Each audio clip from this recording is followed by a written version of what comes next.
world's too big, Mom. Then make it small. Focus on my voice.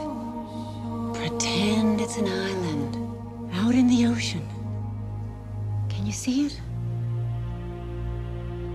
I see it. My son was in the bus. He saw what Clark did. You have to keep this side of yourself a secret. What was I supposed to do? Just let him die?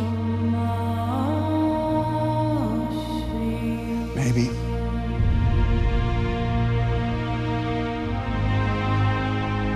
I have so many questions.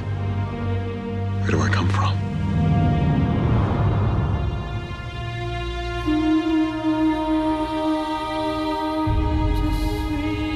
You just have to decide what kind of man you want to grow up to be, Clark.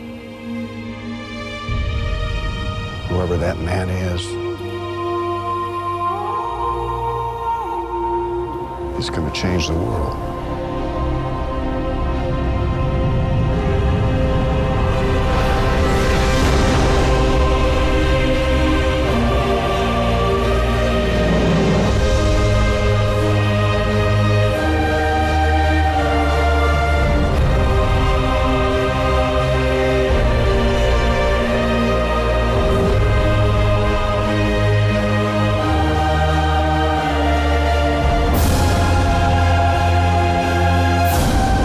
My father believed that if the world found out who I really was, they'd reject me. He was convinced that the world wasn't ready. What do you think?